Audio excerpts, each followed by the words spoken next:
Test 1, 2, 3, 1, 2, 3.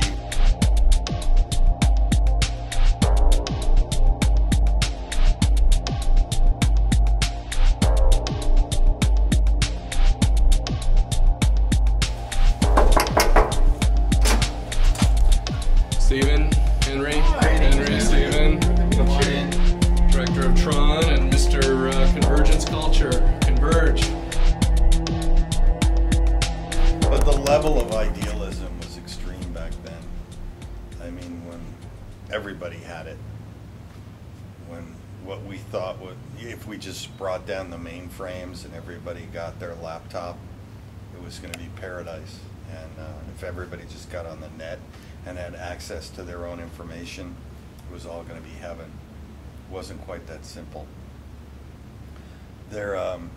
It's like the Rousseau theory of the phases of civilization, you know, and I think that what happened with cyberspace is we went through those phases faster than anybody could have imagined.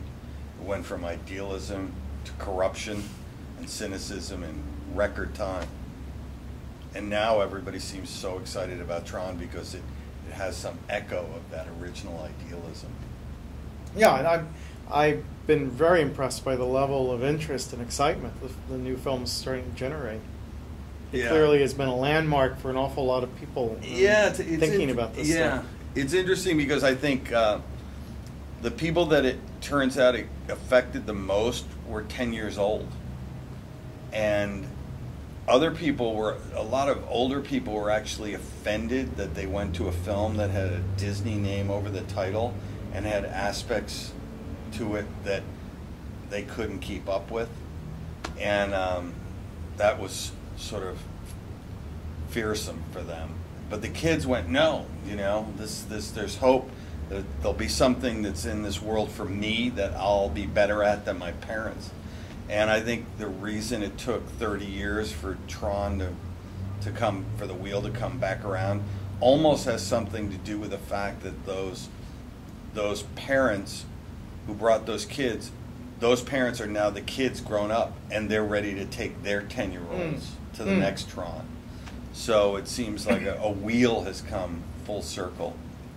So do you see this as a remake, a sequel? How are you positioning it in relation to the original? It is really sort of, it is a standalone film, and it is, and it is a sequel more than it is a remake. But in some ways, it uses the genre devices from the first film that make it feel familiar.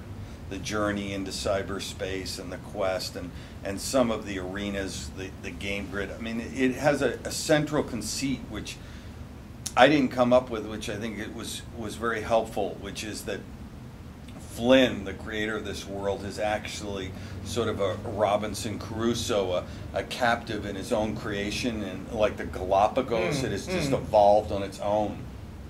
So it creates more dramatic potential, that it's not open-ended in every direction.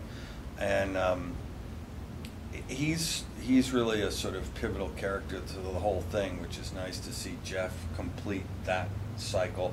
Very much like me in real life, in a way, you know.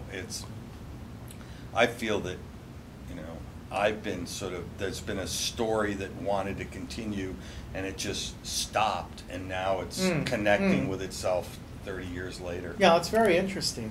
Yeah. I mean, the Scott brothers are returning to Blade Runner with a new project right now, which is sort of not roughly the same vintage. Yeah, I was talking to Ridley Scott actually at Jeff Bridges' house not that long ago, and we were talking about how people have, you know, fond thoughts about TRON and Blade Runner, and Ridley said, I got killed for making that movie. I'm sure he did. And I said, well, so did I. And he said, I know you did. And so, you know, been a lot of young filmmakers that say, I want to make another Blade Runner or another Tron, and one feels like saying, you want to say, are you ready to die for it? Yeah, exactly. You want to see the scars? We're still pulling, oh, there's a piece of shrapnel here that took 30 years to work its way back out.